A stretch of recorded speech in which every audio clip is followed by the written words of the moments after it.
Hi, everyone, and welcome. My name is Marissa Breeze. I'm the Press Secretary and Treasury Board and Finance. Thank you all for being here today. President of the Treasury Board and Minister of Finance, Nate Horner, and Minister of Education and Childcare, Minister Nicolaides, will be sharing a bargaining update on the Alberta teacher negotiations. At the end of the press conference, we will have a short Q&A. With that, we'll be starting in a few seconds. Operator, please start the live stream. Perfect. Welcome, everyone. I'd like to introduce President of the Treasury Board and Minister of Finance, Nate Horner. Minister, please go ahead. Good morning. Thanks for joining us. Yesterday, I shared the first quarter fiscal update and economic statement and mentioned that 2025 has brought its share of challenges for everyone. We are now forecasting a $6.5 billion deficit, our first deficit in 5 years. That's $1.3 billion more than we've been projected when we released Budget 2025 in February. I know how important stability is for Albertans, and I also know it hasn't been easy. As President of Treasury Board, I am especially mindful of sustainable public sector collective agreements. We deeply appreciate the people who keep our public services running. Their work impacts us all every single day. It's important that we strike a balance between providing fair salaries to public sector employees and being fair to taxpayers. That's why I am disappointed to be here today. Alberta's government authorized the hiring of 3,000 more teachers, and that was part of our comprehensive offer made to the Alberta Teachers Association for its new contract. This would have cost $750 million over the life of the contract, and the ATA's bargaining team walked away from this offer. In light of yesterday's update, making room for that $750 million was not going to be easy, but we committed to it because we thought it could lead to a fair deal for teachers and stability for students and families. I know Minister Nicolaides is equally disappointed, and he'll share some thoughts with you. Thank you.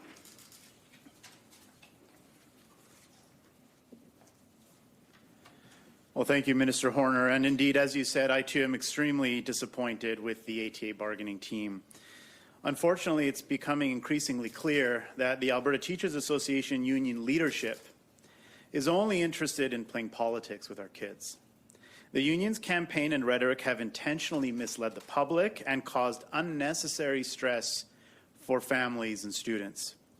In June of this year, the Alberta Teachers Union asked the government to commit to hiring 1,000 more teachers every year for the next 3 years to help decrease class sizes, manage increasingly complex classrooms at an estimated cost of $750 million. The government of Alberta responded and agreed to their request and provided a formal response on August 26th that we would hire these additional teachers and, in addition, that we would provide a 12% salary increase for all teachers, with even more receiving increases higher than that over the term of the contract. 3,000 more teachers would make a huge difference. They would significantly impact alleviating classroom pressure and improve the education landscape for teachers and students. A 12% increase, as I mentioned, was also offered, as well as additional increases that would improve salaries for all teachers. We were informed that the Alberta Teachers Association bargaining team would make a counter-proposal to us on August 27th. However, no such counter-proposal was received. Rather, on August 27th, the bargaining team made it clear that the main interest was increasing wages for teachers and opposing the government. The ATA's focus on wages and not classroom complexity is not what they have been saying in public. For months, they have been talking openly about the need to increase funding, hire more teachers, improve working conditions, and provide more supports for teachers. However, we have now learned that wages are their main concern. The government of Alberta will prioritize children's learning, and we are now exposing the union's strategy and tactics. We cannot sit idly by while the public, parents, students, and others are manipulated into supporting a union that has shown its primary interest is, in fact, diverting supports away from the classroom. I'm quite baffled, to be really honest, and I think our hardworking parents and families should ask some tough questions. Union leadership is clearly not representing or interested in best interests of our education system. Parents should be furious that union leaders are gambling with their kids' future and their learning. We are giving union leaders exactly what they've asked for, and now they are ready to walk away. I'm not sure what's happening, but we cannot and will not play politics with our kids. Our government is ready to hire thousands more teachers, invest hundreds of millions into the classroom, and increase teacher pay, but again, for some reason, the union is dissatisfied. Alberta's government will make sure that teacher salaries are generous and competitive. However, our primary goal will always be to invest into our classrooms where it is needed the most. I am again disappointed in the union's leadership, and I encourage families and Albertans at large to have a closer look at the proposal that was offered by the government of Alberta, which was in response to what was asked for.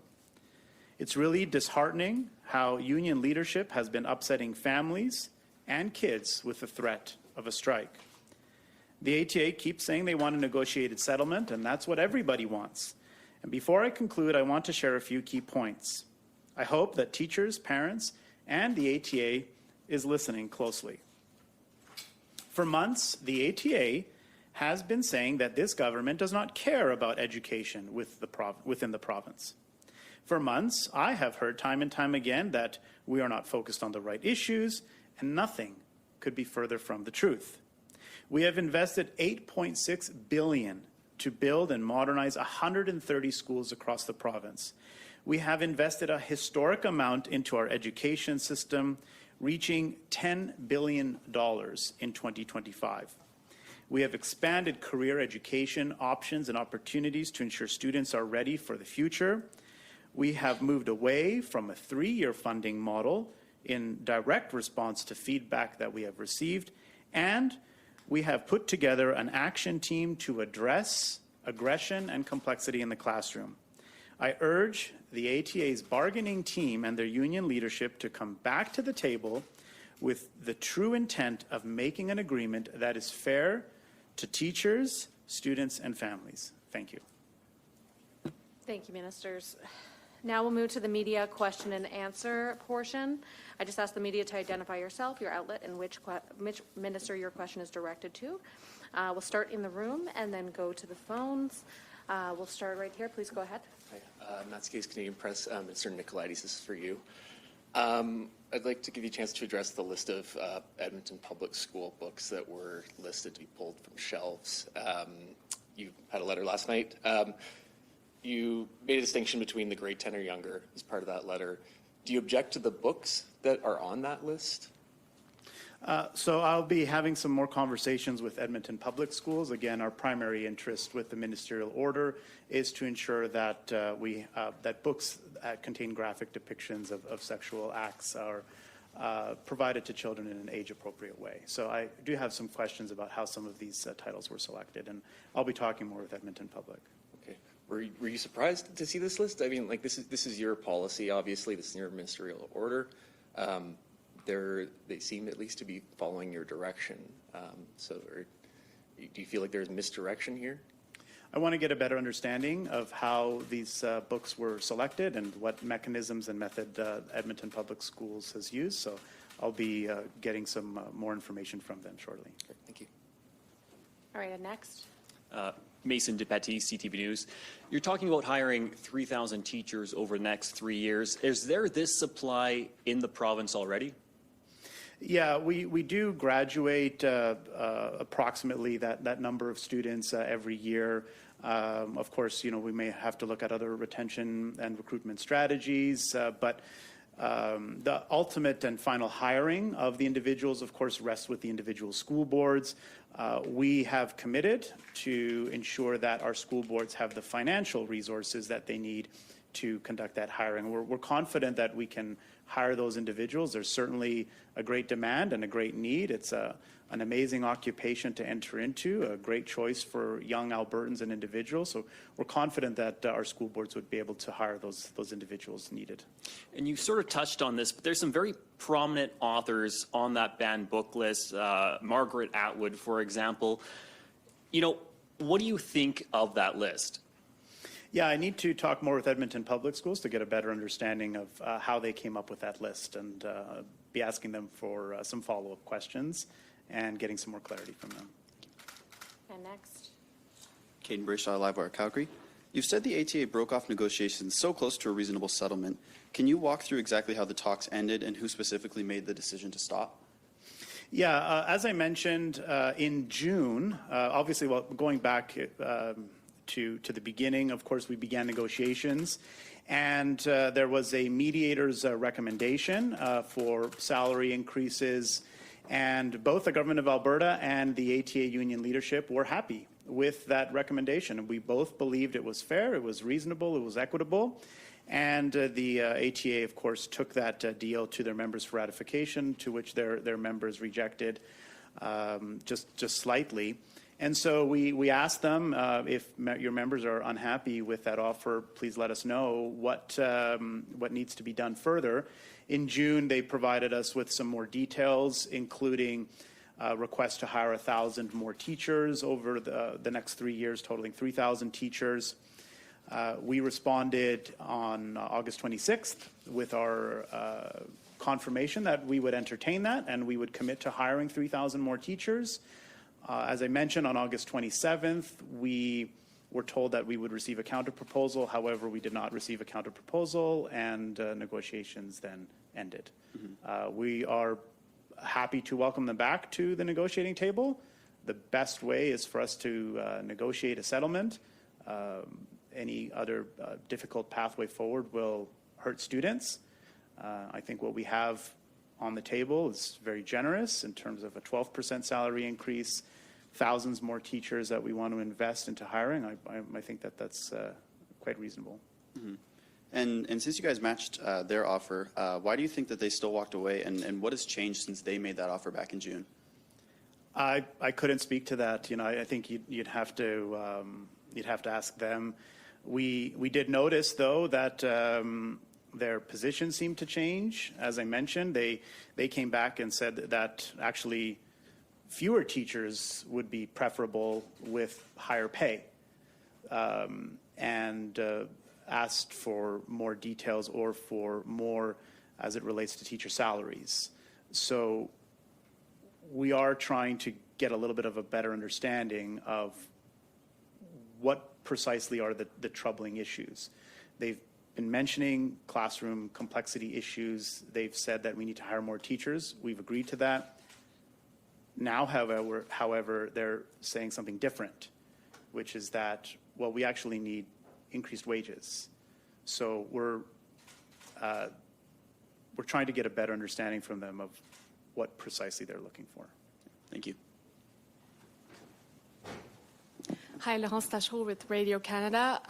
In the past 4 years, since September 2024, there's been an increase of 12% of student population, which is about 91,000, with increasing needs also in English. Yeah. And it's expected that it's going to keep on going. Do you think 3,000 teacher is enough to respond to that increase in population?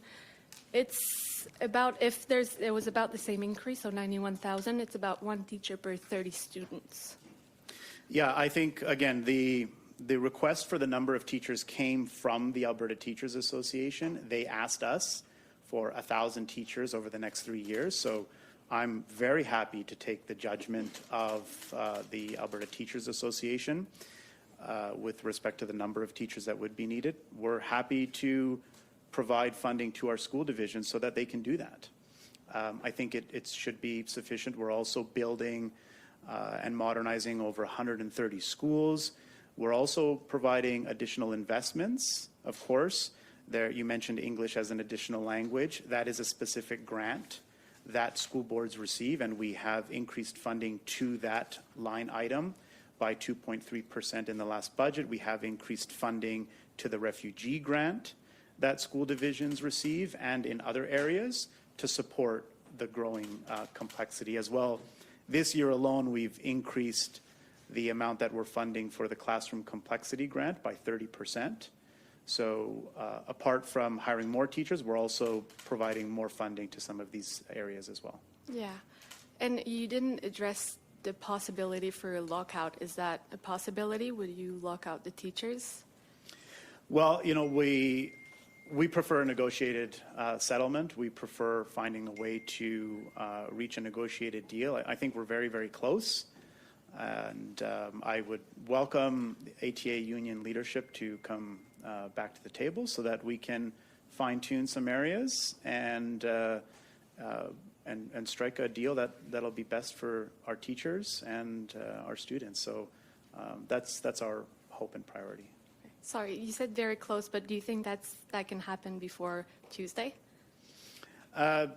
You know, I'm happy to entertain. Again, the ATA union leadership has demonstrated that they're at the moment that they're not interested in continuing conversations. So happy to have them return.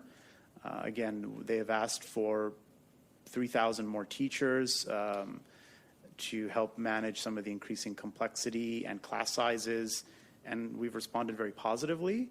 So I'm confident we can get there. You know, in terms of timing, you know, we'll keep working forward, and I know students will be returning to classrooms very soon, and we'll keep working and we'll keep talking. I think that's the most important thing, is that we just keep talking and finding a way to meet the needs of our teachers and students. Hi, Colleen Underwood, CBC. I'm just a bit confused because it sounds as though the salary has been an issue for a while. I remember doing this story earlier this year, and the teachers were saying that the bargaining unit representing the employers wasn't able to actually, they didn't have the power to lift the 12%. And so it seems like it's the same issue. Are you guys just, is it a matter of you're not going to budge on the 12%? I assume that's the biggest stickler right now. Yeah, happy actually to turn it over to Minister Horner to answer that for you. Sure. Thank you for the question. The way we look at all public sector bargaining is that we want to be at market. So I wouldn't say that they didn't have the power to lift that. They didn't have the data to lift that, because that puts them well within market. We're looking at the Ontario West comparator provinces. We don't want recruitment and retention challenges. We want all of our occupations to be paid the going rate, and that's what the data shows. In this instance, we're talking about a 12% general wage increase for every teacher. 95% of teachers would get more, up to 17%. That's what's on the table. So I guess my only comment is, you know, we've looked at this from a proactive way. We don't want labor unrest. We want kids in schools. We've tried to come with a fair offer. That's what's on the table. And depending where this goes, I don't see that offer changing, because the data doesn't show that it should. And after the press conference I held yesterday, I don't think Alberta can afford to be an outlier. This is what happened with public sector wages in Alberta for the last 15 years. And that's why we saw a series of zeros and ones. We want them to be at market. We have no appetite to be above market. I just would leave that there. Yeah, no, fair enough. Just want to address that. Also, I just had a question more about the book ban. Can you just elaborate, like, what kind of questions do you have for this school board? Like, what do you want to know? That would help. Yeah, I just want to know a little bit more about their selection method and criteria and process to get a better understanding of how some of these titles were selected. Is it because you disagree with the list? I just want to have a clear understanding of what method they used and how they're interpreting the ministerial order. And if we need to work with them and provide some more clarity and some updated communication, I'd be happy to do so. Okay. Thank you. And with that, we're going to go over to the phones. Operator, please put through the first caller. Yes, the first caller is from Timur Durrani from Globe and Mail. Your line is now open. Hi, thanks much for taking our questions today this morning. This is Timur Durrani from the Globe and Mail. My question is for the Education Minister. I want to turn your attention again to book restrictions in school libraries. Would you be willing to move that goalpost of October for the removal of books should these contract negotiations with teachers continue to remain stalled and a strike potentially happens here? We'll, look at obviously the current negotiations that we have with our teachers is a fluid situation. So be happy to be responsive and fluid as needed. I know that we're working to, of course, address the hiring of more teachers, the increasing wages of teachers, to provide the right conditions so that students can stay in school and continue to learn. So we're happy to, address that and operate in as flexible as a way as we possibly can. Okay, thank you. I want to follow up on that a little bit more, though, Minister. It's now, almost September. Are you willing to provide extra resources, such as through personnel beyond teacher librarians who would help school libraries to do the work with these book restriction order? And, because right now the responsibility is entirely on them, and we keep hearing from them that it's a lot of additional work beyond what they would normally have done. And if these talks continue to remain stalled, potentially a strike happens, that's a lot of work to get done, even if they do come back. There's a lot of sort of work to get done by October. Sure. We initially were looking at a September deadline. However, we did receive feedback that would be a little tight on timeline, so that's why we provided the October 1st timeline. And I have mentioned in the past that we're not in a position to provide additional resources, but happy to continue to talk with our school boards as we work to implement this policy. At the moment, however, of course, our priority needs to be working with the Alberta Teachers Association to find a deal that works for teachers and families and our children. I think, as Minister Horner has just mentioned, we have a very generous offer in front of our teachers and counter proposals that have met the Alberta Teachers Association union leadership with what they've asked for. So I'm hopeful that they'll see the positive in the government's response to their requests, and that we can land a deal and keep our kids learning and in school, which they should be, of course. Thank you. Operator, please put through the next caller. Yes, the next one is from Catherine Gurkowski from All Alberta. Your line is now open. Thanks for taking my question. So I'm trying to figure this out in my head. So that 1,000 new teachers per year for 3 years, is that on top of the funding formula to address growth, or is 1,000 new teachers per year for 3 years the total number? That's the total number. Again, this is what has been requested by the Alberta Teachers Association as what they believe would be necessary to help reduce class sizes and alleviate a lot of the classroom complexity issues that we're seeing a rapid rise of. So that's a total number that they've asked for that would be that we're willing to address and that we're willing to meet. Okay, and as mentioned, there was that previous offer that the TEBA and the bargaining leadership had agreed on, but was voted down from members. So I'm trying to spot the difference here. What is different from the offer now that was brought to the ATA compared to the one that was voted down? Is it just the new teacher piece, or is there more to it that I'm missing? Yeah, that's the primary element. I'll invite Minister Horner as well to add any additional commentary he wants to the specifics of the deal. But that was the main thing that we heard coming out of the original deal to the new proposal, was that we needed to hire more individuals. We needed to hire more teachers to help address class sizes and classroom complexity. That was the biggest component for sure. And as I mentioned, we've responded positively. We're happy to do that.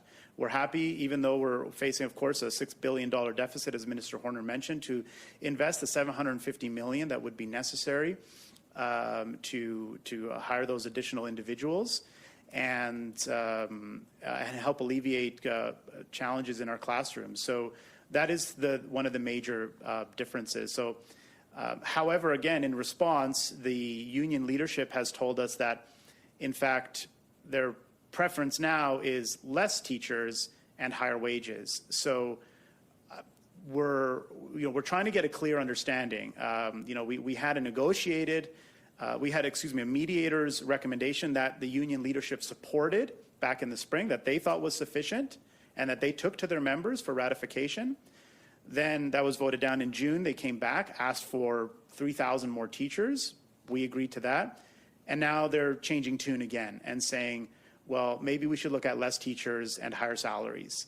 So we're trying to really work with them, but there seems to be some changing requests here. Okay, and we'll go to the next caller on the line. The next one is from Stephen Sandor from Edmonton Journal. Your line is now open. Hello, thank you for doing this. Stephen Sandor from the Edmonton Journal. I know you touched on the lockout possibility, but has the ATA talked about activating the strike clock? And can you tell Alberta parents if their kids are going to be going to school next week? The ATA has not, to my knowledge, I don't know if Mr. Horner has otherwise, but not made any indication that they'll be proceeding to a strike. So schools will be continuing as normal unless we hear otherwise. However, the government of Alberta's #1 priority is to make sure that students are in school and that students are learning, and that will remain our priority and our position. I'm really confident that we won't get to that position. Again, we're providing a 12% salary increase to all teachers. We are investing to hire 3,000 more teachers over the next few years. We're investing $8.6 billion to build and modernize over 130 schools. I think that this is an incredibly strong offer. I'm confident that union leadership will see that and endorse it. Of course, yeah. I would just add that they have to provide 72 hours notice. That's all that I can say definitively, and I would ask the ATA. And your follow-up? No follow-up, thank you. All right. Operator, please put through the next caller. The next one is from Don Braid from Calgary Herald. Your line is now open. Ministers, I'd like to hear if you have ruled out entirely the possibility of a back-to-work order. Can you tell us if you will not consider a back-to-work order under any circumstances here? That would be question one. I'm not committing to anything other than, we have a fair deal on the table. We expect and hope that the ATA comes back to the table and we can reach a negotiated settlement. I don't want to speculate about what may happen in the future. We have tools at our disposal, so do they. But I hope that this is concluded in a negotiated way and soon. To follow up, parents, of course, are going to be interested in the details, but what they're really interested in is whether there's going to be a strike here, and surely a lot of parents are freaked right now to hear a news conference like this one. Many students are already back in school. So what are your thoughts on the possibilities here, and what do you advise parents to be doing right now, because there is until October 7th the open possibility of a strike, unless of course you guys lock out.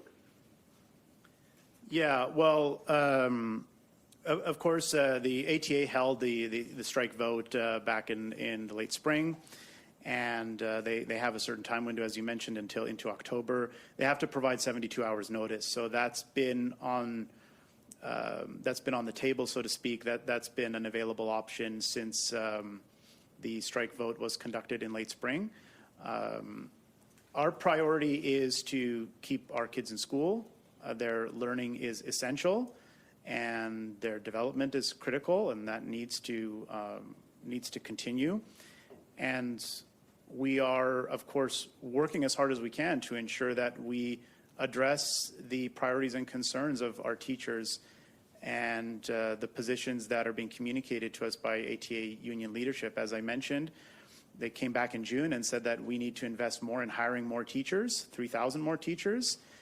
We took a close look at our finances. We took a close look at other parameters and made the decision to formally accept that request, which we communicated to them on August 26th. On August 27th, we received no counterproposal, and the ATA indicated that we had reached an impasse. So we've met them with what they've been requesting, and we'll continue to do what's necessary to ensure that we can keep kids in the classroom. Thank you. Seeing no more questions in room or on the line, that concludes our press conference for today. Please follow up with our office with any further questions. My contact is on the ministerial statement released last night. Thank you very much. Goodbye. Thank you, everyone.